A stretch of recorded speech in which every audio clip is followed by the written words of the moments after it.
Shabbat Shalom. Então, vou pedir para os irmãos para nós orarmos antes de começar. Senhor nosso Deus, obrigado por esse dia, obrigado por Tua misericórdia, obrigado porque a Tua palavra ela é tão rica, Senhor, e ela fala conosco, fala aos nossos corações, ela divide juntas e medulas, alma e espírito, que ela possa trabalhar nos nossos corações hoje, que eu possa falar também, Senhor, o Teu conselho, e não aquilo que eu quero falar, Pai. B'Shem Yeshua, HaMashiach, amém. Então nós estamos na Parashá Kedoshim. Eu fui tendo dimensão da importância dessa Parashá quando eu fui estudando, e ela é uma Parashá bem central, assim, até pelo seu posicionamento no meio de todas as porções, mas ela é central em relação à sua importância. De alguma maneira ela parece um pouco, quando você lê por cima, ela parece até de repente tem uma série de regulamentos, e nós podemos ficar tentados a achar que ela não tem tanta importância, porque muitas nações, principalmente ocidentais, guardam muitos desses mandamentos sem saber. E aí nós pensamos assim, mas o que há de tão importante para ela se chamar Kedoshim? Kedoshim quer dizer santos, né? O povo santo. Então o que ela tem de tão importante assim? Mas daí nós vamos estudando que os rabinos já falaram sobre ela, nós vamos vendo que a Brit Hadashah, o Novo Testamento, fala a respeito dela, o Senhor também vai falando aos nossos corações, e nós vamos sendo edificados, e há bastante riquezas nela. Eu espero conseguir passar alguma coisa de primeira. Quando eu comecei a fazer o estudo, eu já queria procurar alguma coisa mais profunda, porque eu achei ali, né, será que daqui a gente vai conseguir tirar tanta coisa, né? Mas aí o Senhor foi me direcionando, ou pelo menos assim eu entendi, para eu tentar ser o mais simples possível e passar todos os regulamentos que foram dados nessa Parashá, que o Eterno deu a Moisés, que Moisés deu aos Bnei Israel, aos filhos de Israel. Então, a Parashá, na verdade, ela é Levítico 19, 1 a 20, 27. A Haftará em Ezequiel 22, 1 a 19 para os Askenazi, Ezequiel 22 a 20 para os Sefaraditas, como o Yaakov já citou. No Novo Testamento temos ali 1 Pedro 1, 13 a 16, 1 Coríntios 6, 9 a 20. É possível que haja mais textos correspondentes, mas vamos ficar por hora com esses dois. Então a Parashá ela começa assim, a porção em Levítico 19, 1 e 2. Sejam santos, pois eu, Adonai, o Deus de vocês, sou santo.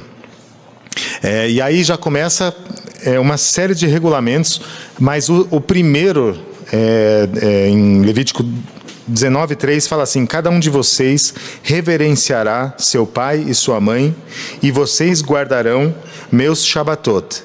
Eu sou Adonai, o Deus de vocês. Aí já aparece de cara, eu sou Adonai, o Deus de vocês, já conferindo identidade. Então são dados 2 mandamentos: a reverenciar pai e mãe, né, e guardar os Shabbatot.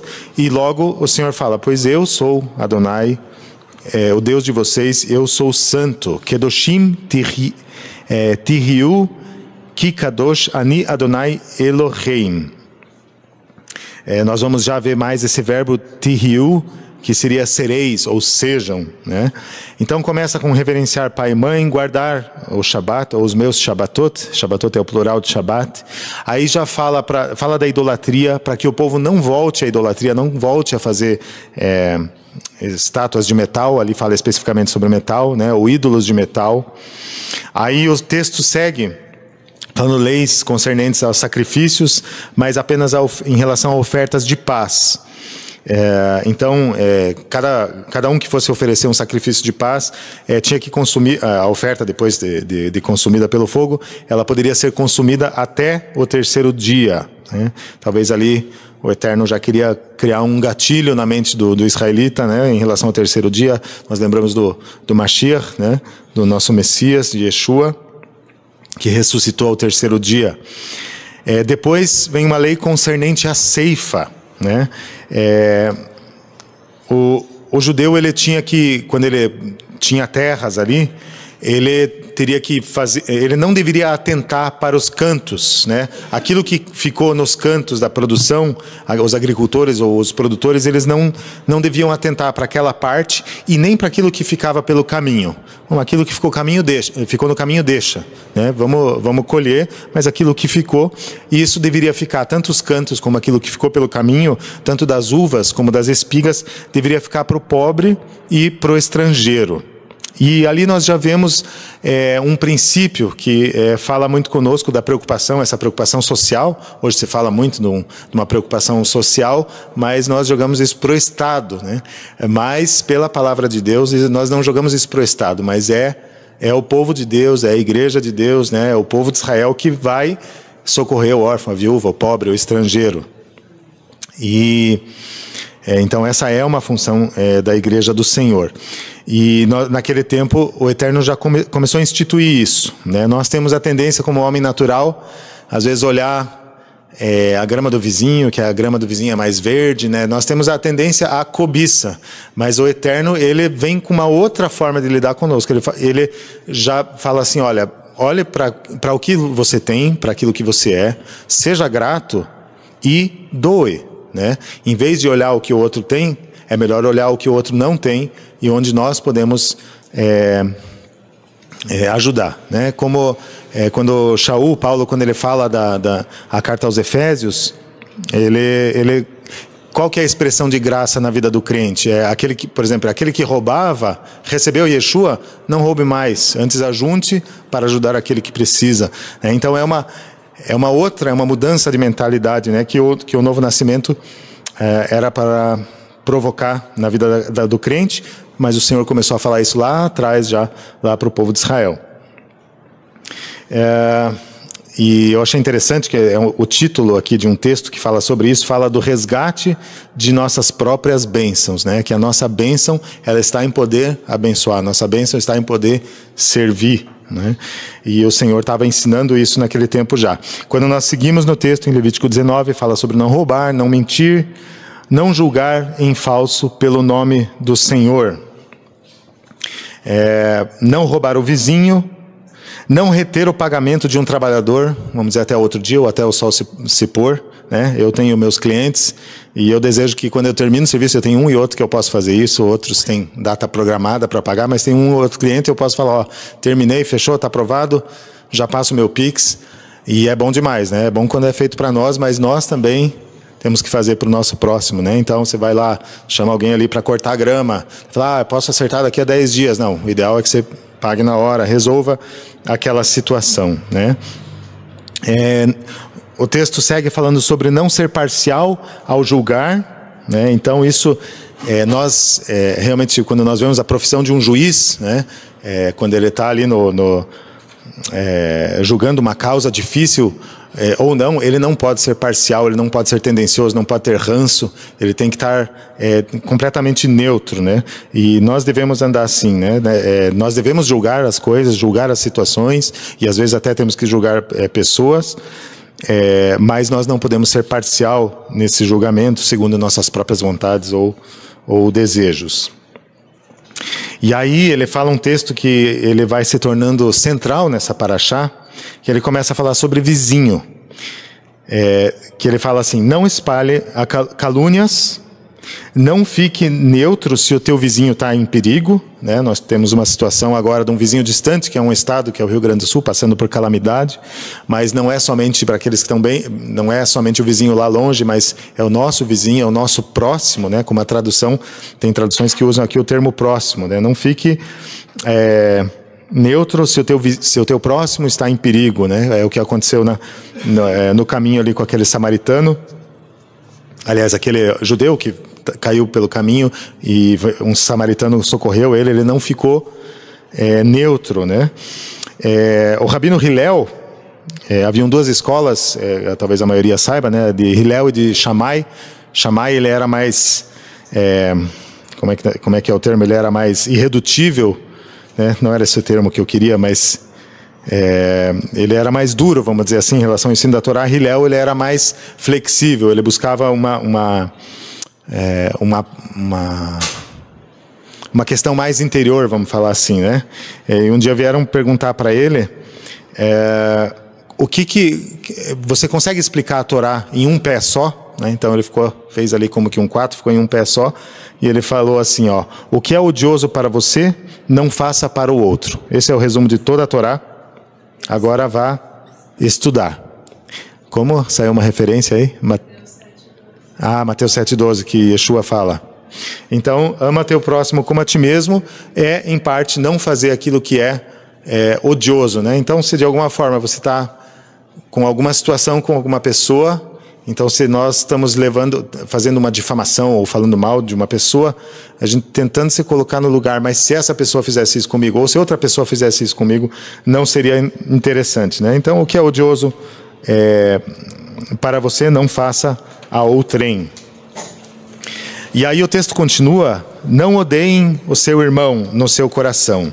Repreenda o seu vizinho com franqueza. Não se vinguem, nem guardem rancor de ninguém do seu povo. Do contrário, amem o seu vizinho, amem o seu próximo como a si mesmos, né? E às vezes os nossos inimigos não estão longe, às vezes não são os amalequitas, às vezes não é o bandido, às vezes os inimigos estão dentro de casa, né? Porque tem gente que não crê em Yeshua, que mora com você. Não, às vezes a minha esposa vai ter uma situação de inimizade lá em casa, ou com filhos, mas eu vou amar, né? Às vezes os nossos inimigos são nossos filhos em algum momento, eles vão se opor a nós em alguma situação, né? Mas eu não vou poder julgar na mesma medida. Nós somos chamados a amar para então corrigir. Então isso é um desafio, né? Há um mês eu trabalhava na edícula atrás de casa, agora eu voltei trabalhando dentro de casa, né? Então todo dia, dentro de casa, ajudo os meninos com as tarefas e naturalmente nós nos encontramos mais, né? Um terreno de harmonia é a nossa busca, mas em algum momento tem os ajustes, né? E nesse processo nós somos chamados a amar, né? Com o nosso próximo ali, que é algo latente, né? Mas é precioso, né? Eu acho que acelera bastante processos, essa maneira de nós vivermos em comunhão, estarmos perto uns dos outros, né? Levítico 19, aí muda um pouquinho, mas nós continuamos com leis e especificamente com regulamentos, né? Então tem um regulamento que é bem interessante, que fala sobre não misturar animais de espécies diferentes, no campo não semear tipos diferentes de grãos, em relação às roupas, não misturar lã com linho, né? Então, não misturar diferentes espécies, misturar espécies de animais ou de grãos, nós podemos ver, talvez ele entra naquela categoria de hukim, que são aqueles mandamentos que nós não compreendemos completamente, né? Mas nós conseguimos extrair princípios, né? Então, em 6 dias, separou Deus todos os animais segundo sua espécie. Então, é respeitar aquilo que Deus ordenou e estabeleceu. E mantermos a distinção e a pureza em várias áreas da vida. Então, há um ensino implícito, né? Fronteiras entre o certo e o errado, entre a moderação e a extravagância, simplicidade e moderação, né? Ou simplicidade e recato, especificamente quando nós falamos de roupas. Então, tem o linho e a lã. A tradição, ela tem a história de que Caim, quando ele foi oferecer um sacrifício, ele trouxe o melhor da terra, e ali ele trouxe linho também. Isso é a tradição, né? E Abel trouxe lã, e aí houve aquele assassinato, e aí por conta disso, Deus colocou que não se deve misturar linho com lã. Mas isso é um midrash, né? Então não existe uma confirmação bíblica sobre isso. Mas eu particularmente colocaria esse misturar lã e linho como um hukim, que são aqueles mandamentos que nós não compreendemos, mas que trazem princípios. E aí o texto segue falando sobre um homem, se ele se deitar com uma escrava, que seria o shivhar harufah. Essa escrava, ela não é completamente livre, mas o homem se deita com ela. Então ele se coloca numa situação de transgressão, ali ele tem que oferecer sacrifício, pedir perdão por essa situação para ser restabelecido ao povo. Seguindo o contexto, aí nós temos ali quando um homem ele adquire uma nova terra, e ele planta árvores, ele não vai poder consumir desse fruto até o 3º ano. Aí no 4º ano ele pode consumir do fruto, mas ele precisa consumir com algumas especificidades, né? Tem que ser em Jerusalém, depois a tradição coloca isso, tem que ser em Jerusalém, tem que ser consagrado a Deus, e ele só pode comer livremente desse fruto no 5º ano. Em Israel, muitos produtores fazem isso até hoje, o que não deixa de ser rico, porque eles conseguem aplicar o mandamento, né? E o mandamento é para isso, se você pode aplicar, se Deus tem falado ao teu coração a respeito dele, então faça. O texto segue falando sobre não comer carne com sangue, não fazer adivinhação, predição, nem voltar a médiuns e feiticeiros. E aí o texto segue falando sobre o nosso corpo. Então fala assim, não deem forma arredondada ao cabelo, desse mal, entre aspas, eu não padeço, né? Não preciso dar... nem aparem as pontas da barba. Olha, eu fiz minha barba semana passada. E não se tatuem e não se deve arrancar pedaços do corpo, né? Então, às vezes as pessoas pegam só um mandamento aqui, não, esse aqui eu vou deixar minha barba crescer, não vou aparar as pontas do cabelo, mas nós vemos também que existe um contexto histórico nesse mandamento. Então, muitas nações pagãs daquele tempo, no serviço funerário, eles tinham formas de agir que eram contrárias à palavra de Deus. Então o judeu, ele tinha no luto, ele rasgava as vestes, ele chorava, mas tinham nações que faziam até automutilação, né? E faziam tatuagens, e que isso iria dar um destino melhor para o ente que faleceu. Então era um paganismo no qual Israel ele estava sempre muito perto. E é interessante que isso fala do corpo, né? Quando fala acho que é automutilação, como é que quando mutilar o próprio corpo, né? Eu não sei o termo que se usa, mas junto a esse mandamento fala também do homem, do israelita, ele não deveria degradar a sua filha e nem permitiu entregá-la à prostituição, para que a terra não vomitasse, ou a terra se contaminasse. Então, assim, são mandamentos que às vezes parece, nossa, mas quem que vai entregar a filha à prostituição? Mas eram realmente outros tempos e haviam nações que faziam isso. E nós temos, e são todos esses pecados, automutilação, prostituição, pecados sexuais, que assim tanto a Parashá Hareimot e a Parashá que nós estamos falam muito sobre isso, porque são pecados contra o corpo. E eles nos ensinam, porque talvez no luto, na raiva, no coração partido, ou quando nos sentimos incompreendidos, a tarefa de dominar o corpo não seja tão fácil assim. E os rabinos sempre falam que a centelha sagrada, ela habita em cada um de nós. Nós fomos feitos à imagem e semelhança de Deus. O texto dessa semana da Parashá, 1 Coríntios 6, 9 a 20, eu só vou pegar o final dele, fala assim: fujam da imoralidade sexual. Todos os outros pecados que a pessoa comete são de fora do corpo, mas quem fornica peca contra o próprio corpo. Ou vocês não sabem que seu corpo é um templo do Ruach HaKodesh, do Espírito Santo, do Espírito do Santo, que habita em vocês e que vocês receberam da parte de Deus? A verdade é que vocês não pertencem a si mesmos, mas foram comprados por um preço. Então usem o corpo para glorificar a Deus.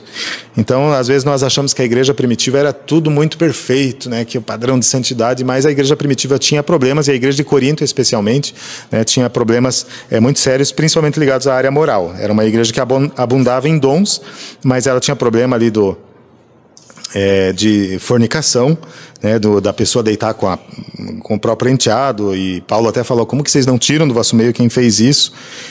Então eram pecados contra o corpo. Ao mesmo tempo florescia em outras igrejas o gnosticismo, né, que é uma ideia de que assim, aqueles pecados que eu cometo no corpo não são tão graves, que o nosso espírito é algo tão elevado, tem comunhão com Deus, então aquilo que eu faço no corpo não tem tanta importância. O importante é que meu espírito esteja pronto. Mas Deus, Ele não nos trata somente como espírito, né? Nós temos um corpo, nós temos uma alma, e Deus nos trata integralmente. E à medida que nós pecamos com o corpo, que é ligado ligado mais às coisas da terra, então nós maculamos ou obstruímos a nossa vida com Deus.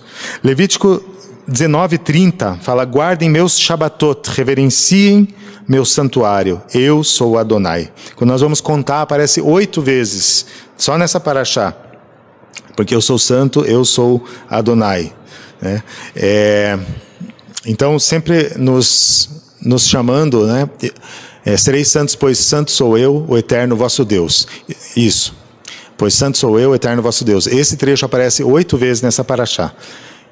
Então, trazendo a identidade, querendo o Eterno incutir a identidade, a sua identidade, o seu caráter no seu povo. Ele continua, Levítico 19:30, falando do respeito pelos mais velhos, pessoas de cabelos grisalhos, né? Hoje, isso vai sendo tirado no meio até da igreja, né? Essa reverência pelas pessoas mais velhas, né? Esses dias meu filho falou que eu sou cringe. Cringe é a pessoa que os mais novos podem explicar, mas a pessoa mais velha que tem umas ideias, né, de pessoa mais velha. Eu fiz um comentário, ele falou: nossa, que cringe, eu não sei de onde que ele tirou isso, mas existe, então eu sou cringe.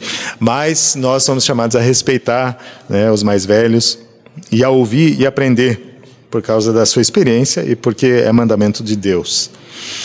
Amem e acolham o estrangeiro, porque vocês foram estrangeiros no Egito. Isso Deus também falou para o povo de Israel.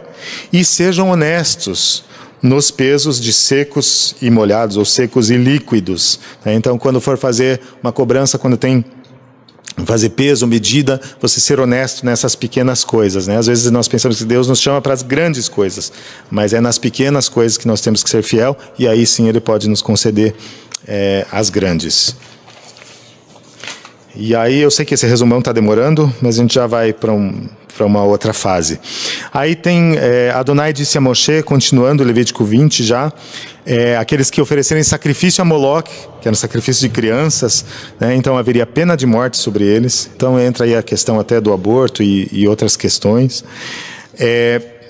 E aqueles que consultarem, se voltarem a médiuns de espíritos e feiticeiros, fornicando com eles, também o Senhor se voltará contra eles. Então era algo que havia lá no passado e é algo que, infelizmente, ainda existe hoje.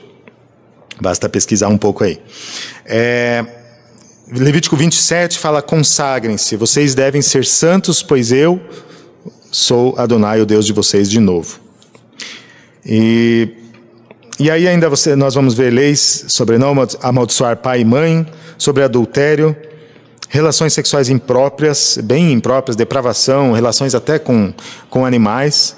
Então, se está falando para não fazer, é porque isso havia naquele tempo. E em Levítico 20:22 fala: guardem todos os meus regulamentos, regras, e ajam de acordo com eles, para que a terra para a qual estou vos enviando, né, a terra que mana leite e mel, não vos vomite. E aí nós podemos trazer isso para nós, todos aqueles que nasceram de novo. Então, se nós voltamos às práticas de outrora, então não adianta o Senhor nos colocar numa terra que mana leite e mel, se nós estamos vivendo ainda como os habitantes, os cananeus, né? Então a evidência de um novo nascimento é que deve haver uma mudança de vida. Porque eu sou Adonai, o Deus de vocês, que os separou dos outros povos, para pertencerem a mim. Então tem essa coisa de propriedade, nós somos propriedade do Eterno, né? Isso foi dado ao povo judeu, mas isso se estende a todas as nações que confessam seu nome, que buscam obedecer ao Senhor. E quando fala, né, Pedro fala, né, vós sois nação eleita, sacerdócio real, né, porque vocês entraram na aliança. Então, como foi falado no começo, tem muitos regulamentos aqui. Nós vamos encontrar muitos deles em várias culturas, né? Você vai ver várias culturas aí que têm boas práticas, têm que obedecem os mandamentos de Deus, muitos sem saber, né? O apóstolo Paulo fala que muitos gentios, eles têm a lei já inscrita, muito da lei já inscrita em seu coração e aguardam às vezes até sem saber. Tanto mandamentos positivos e negativos. Então, por que guardar eles, por que nós nos tornamos santos? Né? Será que é só isso que eu preciso para ser santo? Será que não tem coisa mais? Sei lá, fazer um jejum de 7 dias, né? Fazer essas coisas mais elevadas, vamos falar assim. E quando nós vamos lendo, nós vamos nos perguntando. E há duas maneiras de ver as coisas. Em um nível mais alto, em comunhão com Deus, há coisas que a pessoa nem pensa em fazer, né? Então, trazendo a visão celestial, são coisas assim que inimagináveis, vamos falar, né? Então, bestialidade, enfim, se a gente pegar e nivelar bem por baixo, né? Mas tem outras coisas que começam a nos tocar, né? Então, roubar, né? Calúnia, difamação, falar demais, fofoca. Então, tem coisas que quando a pessoa está bem, né, está bem com Deus, isso não passa pela cabeça. Mas, às vezes, a pessoa não está tão bem e nós podemos ser tentados por essas coisas. Em se tratando de um nível, vamos dizer, mais baixo de comunhão com Deus. Aí, quando as coisas não estão tão bem com Deus, ou quando nós, de repente, não estamos tão bem, o que deveria ser fácil se tornou um desafio, pode se tornar um desafio extraordinário. Tudo parece diferente. E o ambiente, antes que não tinha tanta força, de repente ele começa a ter força. Porque a vida interior, ela parece que ela está minguando. E essa visão, após 3.000 anos dessa paraxá, ela não está longe de nós, né? De como o mundo está vivendo. Então o Talmud fala, tinha lá um rabino muito consagrado e que era muito correto em tudo que fazia, mas um dia ele foi tentado por uma dama, por uma mulher, e ele quase caiu em tentação. Nós lembramos de José, né? E isso quer dizer que assim não está longe de nós, né? A palavra fala, não sei se é Shaul ou quem que fala, aquele que julga estar em pé, cuide que não caia, né? Então você tem a visão que eu estou bem, estou em dia com Deus, mas cuide que não caia. O preço da liberdade é a eterna vigilância, né?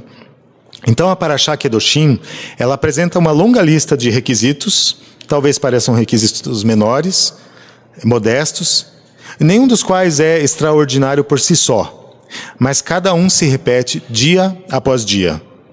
Então manter essa rotina sem sucumbir ao cansaço, por si só, vai criar sim os mais altos níveis de santidade. Porque vai ser submetido à rotina. E na rotina nós temos dois inimigos. Existe a encarnação evidente do mal, quando nós vemos, que nem nós falamos de coisas mais baixas, principalmente ligadas à sexualidade, ou o mal no seu estado mais puro. Mas existe um inimigo mais sutil, que é a erosão da vida, né? Os mandamentos em Kedoshim falam da constância, de não sucumbirmos e sermos gradualmente arrastados. Então, quando nós somos arrastados por situações que de alguma forma nós vamos cedendo ou nós vamos racionalizando situações onde nós deveríamos ser firmes, então começam a surgir comportamentos imorais. Eles são racionalizados e cauterizam a consciência. Não roubar, não tratar com engano, são pecados que uma pessoa responsável não cometeria. Mas em duras realidades essa pessoa poderia sucumbir, como aquele rabino que eu acabei de falar. Esse processo não acontece de uma vez só. A tolerância com a transgressão vai aumentando até que a pessoa chega a um estado que jamais teria acreditado ser possível. Então, a ética, a moral, viram um pesado fardo. Mas o que é a santidade? Será que é uma série de... eu vou obedecer esses regulamentos, eu vou obedecer esse código moral e minha vida está resolvida, né? E quando nós vamos vendo, a Paraxá Kedoshim, ela fala para sermos santos, mas ela fala de ações práticas.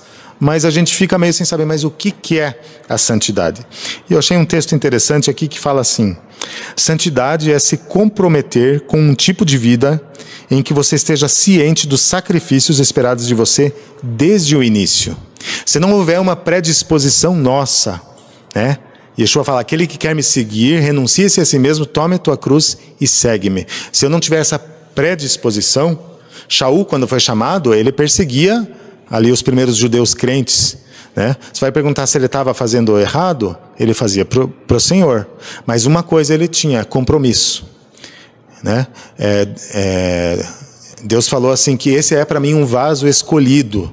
Esse compromisso que ele tinha dentro dele, isso nunca mudou. Ele nasceu de novo, mas o compromisso que ele tinha, isso sempre continuou e permaneceu, mas agora reorientado, né, à luz de Yeshua. Então nós recitamos todos os dias, amarás, né, nos chama, amarás a Deus teu Senhor com todo o teu coração, com toda a tua alma e com todas as tuas forças, ou posses, no Siddur Azul está posses, né?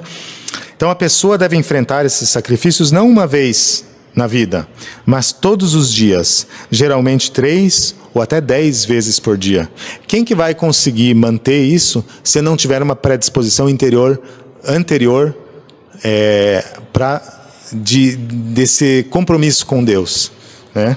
Então isso acaba caindo por terra, porque as agruras, o dia mal, a gente vai ter dificuldade de subsistir, nós vamos nos trair. Então, à luz da erosão que nós conversamos, é lógico que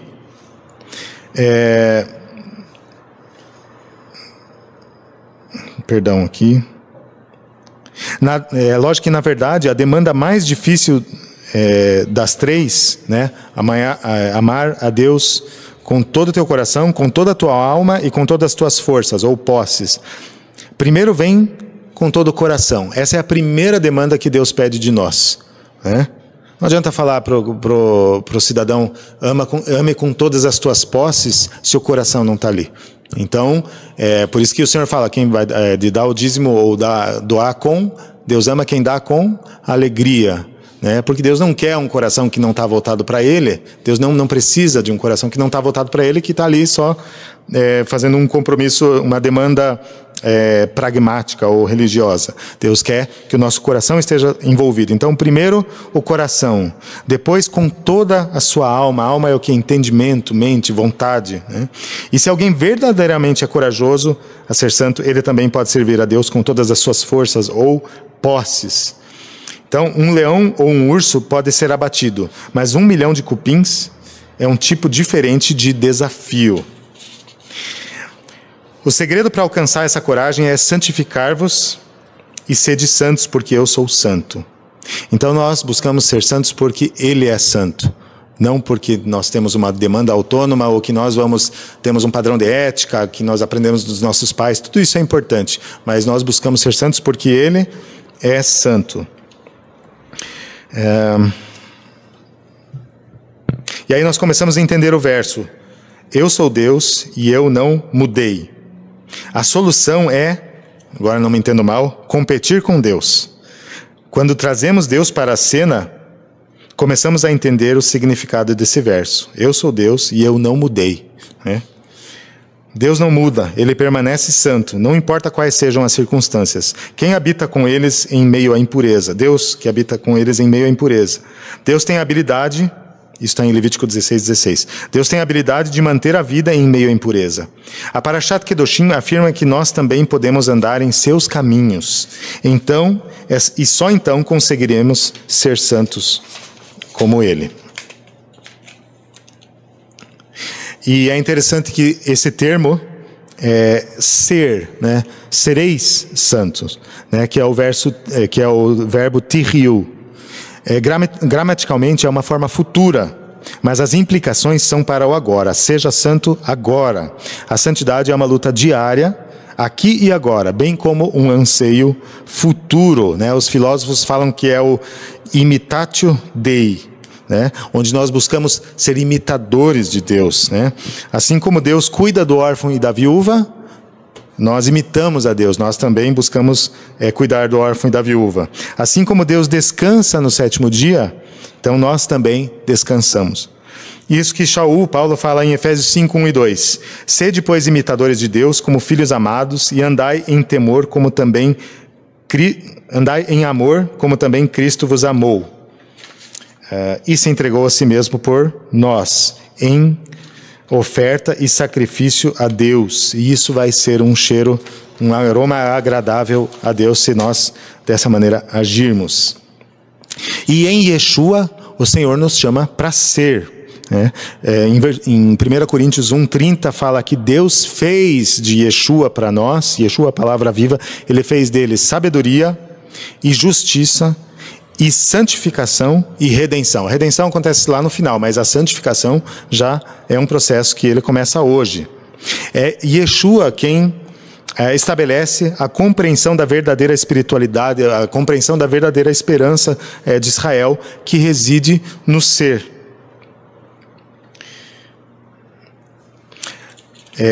Yeshua, e nós vemos isso embebido na cultura judaica. Nós vamos ver ali que no casamento há um termo que fala assim: Harei at mekusheshet li. Você está separado dos outros para mim. O noivo fala para a noiva e a noiva para o noivo. Você está santificado para mim. Então, Yeshua é aquele que nos torna de fato separados para Deus. Aquilo que o braço do homem não alcança e nunca alcançou, o braço de Yeshua alcançou para nos fazer santos para Ele. Então a nossa posição de largada já é que nós fomos santificados, graças a Deus. Agora nós tomamos posse dessa posição para sermos obedientes a Deus. No Talmud fala Rekedesh. Fala que Rekedesh fala do dinheiro separado para dízimo, doações, também é o termo para separado. E aí nós temos o termo Havdalah, que também fala de separação, que é a distinção usada na separação de leite e carne, Shabat, dos dias da semana, de judeu e gentil, de mulher e homem. Então essa distinção, Deus nos fez distintos. Agora não falando só do povo judeu, mas Deus fez daqueles que creram em Yeshua, Ele fez deles um povo distinto, um novo povo, uma nova raça, uma nova criação. Então, Tihiu fala de vocês serão, vocês estarão, mas fala de ser, de estar no presente. E aí, nós terminamos nossa paraxá com um conselho de Pedro e também do autor da carta aos Hebreus, ou judeus messiânicos. Então, em 1 Pedro fala assim: mas como é santo aquele que vos chamou, sede vós também santos em toda a vossa maneira de viver, porquanto está escrito: sede santos, porque eu sou santo. E segui a paz com todos e a santificação, sem a qual ninguém verá o Senhor. Então, se nós nascemos de novo, se nós recebemos Yeshua, a santificação não é uma opção. Então é natural e é esperado do crente uma progressão no conhecimento da vontade de Deus, e para que nós possamos usufruir dessa salvação e não sermos somente aqueles que assistem, mas aqueles que de fato entram nessa realidade que é a realidade do reino de Deus. Tá bom? É isso então, a paraxá. Que o Eterno abençoe a todos, e eu espero que a palavra, não eu, mas a palavra possa ter falado aos nossos corações.